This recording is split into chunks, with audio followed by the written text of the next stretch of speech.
Eh bien salut tout le monde, c'est AZK.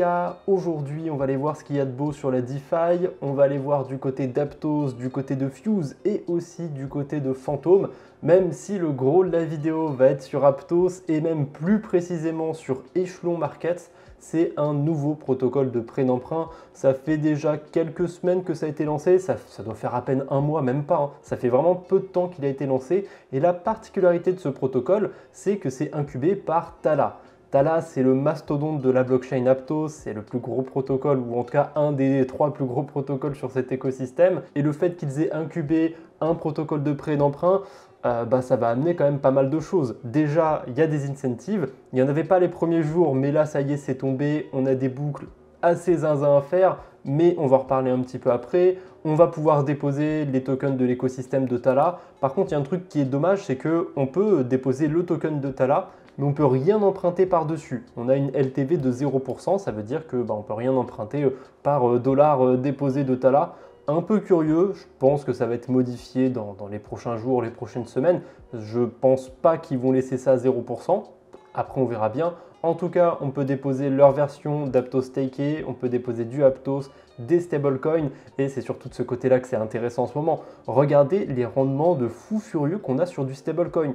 200% sur l'USDC, 260% sur le MOD, donc c'est le stablecoin de Tala, 300% sur l'USDT. Pour l'instant, il n'y a pas énormément de liquidité. Attendez-vous à ce que les rendements baissent bien parce que quand on a d'autres protocoles de prêt d'emprunt où les intérêts bonus en Aptos ils sont autour de 15-20%, vous vous doutez bien qu'il va y avoir un certain équilibrage. Il y a des gens qui vont migrer des liquidités de Aries, de Aptin, dont on reparlera un petit peu après aussi, vers Echelon. C'est normal, c'est comme ça sur les DeFi, ça a tendance à se rééquilibrer. Néanmoins, pour ceux qui sont là en tout premier, il y a moyen d'éventuellement de faire quelques boucles ou de déplacer des liquidités.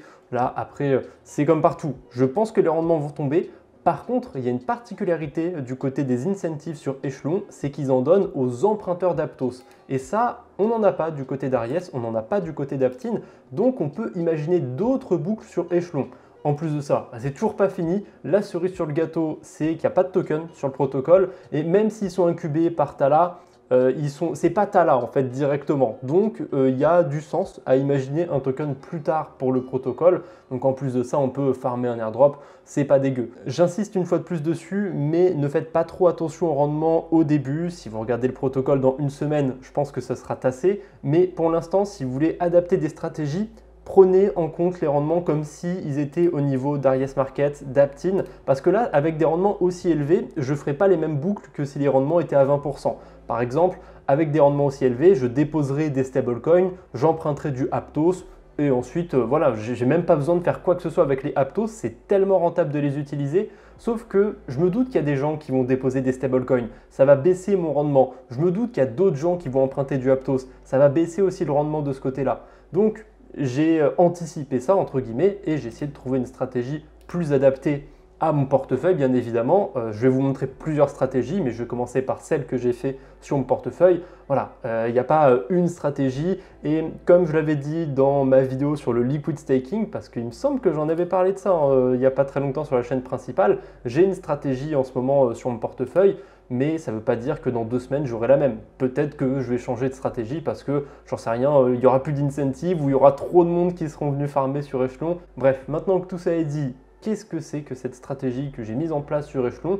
Donc moi, j'ai un petit peu d'Ether sur Aptos et j'ai un peu de stablecoin. Donc j'ai déposé une partie de mes stables et tous mes Ethers pour me permettre d'emprunter du Aptos parce que forcément, quand on est payé 170% à emprunter, même si ça descend plus tard à 30, à 20%, franchement, ça se prend.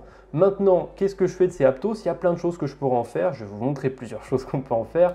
Mais moi, j'ai décidé d'aller les foutre sur une pool de liquidité sur Solana.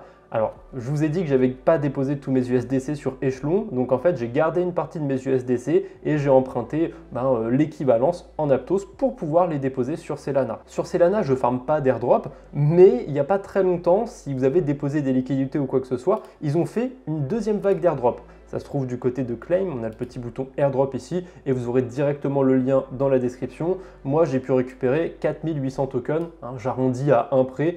4800 tokens VECEL, donc c'est des tokens qui sont bloqués pendant 2 ans. Donc si vous les récupérez, on n'oublie pas d'aller voter toutes les semaines. Voilà, hein. Si on peut récupérer quelques tokens, je crois que jusqu'ici j'ai récupéré à peu près entre un demi et un Aptos, je ne sais plus combien exactement, mais c'est pas dégueulasse hein, pour quelque chose que je n'ai pas farmé. Selena, j'ai reçu des tokens vestés, je les ai jamais farmés. C'est tombé comme ça dans le portefeuille, ça fait plaisir. Donc bref, on a fait le tour de ma stratégie, je dépose des stabs, de l'Ether sur échelon, j'emprunte du Aptos pour faire la boucle. C'est pas infaillible, je peux générer des impermanent loss sur la pool USDC Aptos. Par contre, je suis payé à 95% dans le token du protocole, dans le token Selena, qui est relativement stable en ce moment. Et de toute façon, j'ai tendance à convertir assez régulièrement mes récompenses.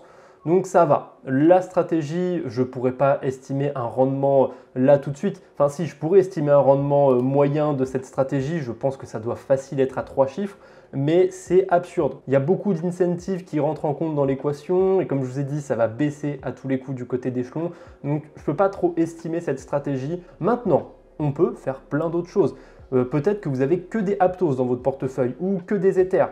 Là, ça peut être embêtant parce que si je dépose des Aptos ou des Ethers, je n'ai pas de rendement. Alors, on peut déposer l'Ether par exemple et emprunter du Aptos et avoir des incentives. Mais on peut faire un autre truc un peu plus particulier. On peut aller sur Tala et minter directement leur stablecoin maison. Alors avec l'Ether, j'ai vérifié celui qui est bridgé par Layer 0, il y a quasiment plus de place. On peut minter une centaine de modes, on ne peut pas en minter beaucoup. Par contre, on peut avec l'Ether bridgé par Wormhole, mais l'Ether bridgé par Wormhole, il est moins utilisé sur la DeFi d'Aptos. Donc je le déconseille un petit peu. En revanche, si vous avez plutôt du Aptos ou du Aptos staké directement par Tortuga ou par Tala, moi, je préfère largement celui de Tala que celui de Tortuga, mais bon, admettons, vous en avez un des deux, vous pouvez minter des modes par-dessus, et minter des modes, ça va vous permettre ensuite d'aller les déposer sur échelon et de récupérer, c'était combien? On est autour de 250% APR en ce moment. Encore une fois, ça va baisser, c'est évident, mais il y a des chances que les 2-3 premiers jours soient quand même très intéressants sur le protocole échelon. On a l'USDT aussi, pareil. Là, on peut imaginer les mêmes types de boucles qu'avec l'USDC, puisque sur Selena, on a aussi une pool USDT Aptos. Ensuite, on aurait pu imaginer des boucles plus simples. Là, je fais une boucle où je garde un peu d'USDC, je les mets dans une pool. C'est compliqué tout ça. La base de ma stratégie, c'est déposer des stables, emprunter du Aptos. Pourquoi je m'emmerde à aller mettre mes Aptos sur une pool avec d'autres cryptos? Je peux directement aller faire du liquid staking par exemple sur Amnis. Attention quand même parce que si vous voulez unstaker plus tard, il faut attendre 30 jours. On peut unstaker plus vite si on va vendre sur le marché secondaire mais il y a un écart. C'est pas infaillible d'aller faire du liquid staking nativement sur le protocole, mais en faisant ça, si je vais convertir directement mes Aptos en AMAPT ou en STAPT, je vais pouvoir farmer des points sur Amnis. Bon, pourquoi pas, ça peut être une stratégie. Ensuite, si je mine des STAPT ou des AMAPT, je peux même aller les redéposer sur Aries Markets, sur Aptin ou même sur Échelon pour aller faire la boucle éventuellement. Mais là, ça devient un peu des gènes. Un autre truc encore que je peux faire, on a une pool qui est sympathique du côté de LiquidSwap. Ça, c'est le protocole de Pontem. Donc là encore, Pontem, ils n'ont pas de token, on peut peut-être spéculer sur quelque chose. Et on a deux pools de liquid staking, AMAPT Aptos à 32% et STAPT Aptos à 23%.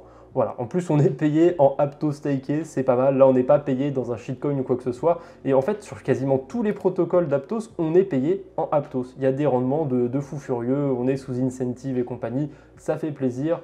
On peut imaginer d'autres boucles encore, j'imagine. Je suppose que je peux déposer des USDC, emprunter des modes, convertir ces modes en USDT et aller les redéposer ou même les convertir en USDC. Enfin, vraiment, il y a plein de stratégies qu'on peut imaginer. Et d'ailleurs, si vous êtes amené à faire des swaps sur la blockchain Aptos, je vais vous donner deux adresses qui sont intéressantes. On a Hippo. Pour moi, c'est le meilleur agrégateur. À 99,9% du temps, il est infaillible, on ne peut pas faire mieux que lui. Mais pour avoir une panoplie plus large de compatibilité, on va dire, on a Panora aussi qui est pas trop mal. On a tous les mêmes coins du moment qui vont être listés dessus. Vous voyez que j'en ai quelques-uns dans mon portefeuille d'ailleurs.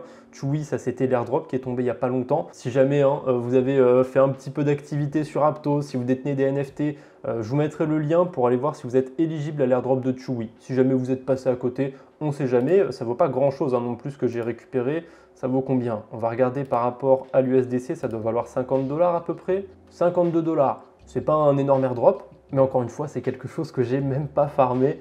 donc ça fait toujours plaisir. Bref, je pense qu'on a fait le tour du côté d'Aptos. Vous pouvez sûrement imaginer d'autres boucles avec d'autres protocoles. Je sais que du côté d'Aries, c'est pas mal farmé aussi. On a le système à points qui a été lancé il n'y a pas très longtemps. Du côté d'Aptine, c'est pareil, on a les points. Ce qui est intéressant pour l'instant sur la blockchain Aptos, c'est qu'il n'y a pas non plus 10 000 protocoles, mais la plupart des gros protocoles n'ont pas de token. Et en plus, il y en a certains qui ont des systèmes à points et compagnie. Donc ouais, en plus des guides sympathiques qu'il y a sur cet écosystème, on peut farmer des airdrops. Je n'ai toujours pas fait le disclaimer, hein, mais comme d'habitude, on est sur la DeFi, il peut y avoir un risque, il peut y avoir un hack, une faille dans les smart contracts. Faites attention. Après, je ne suis pas un expert, mais du côté d'Aptos, là, ce n'est pas une blockchain EVM, ils ont un autre langage de programmation et je ne sais pas s'il y a des cas historiques de hack sur Aptos ou sur Sui parce qu'ils utilisent le langage Move, ces deux blockchains. Mais en tout cas, si vous avez des exemples, n'hésitez pas à m'en donner dans les commentaires. Alors des rug pools avec des tokens, ça, il y en a comme sur tous les écosystèmes. Mais est-ce qu'il y a déjà eu des hacks? Ça, je ne crois pas en avoir déjà vu passer. Mais ça m'étonnerait qu'il n'y en ait jamais eu. Bref, on enchaîne. J'ai deux plus petites stratégies à vous montrer sur deux autres écosystèmes. On commence par Fuse.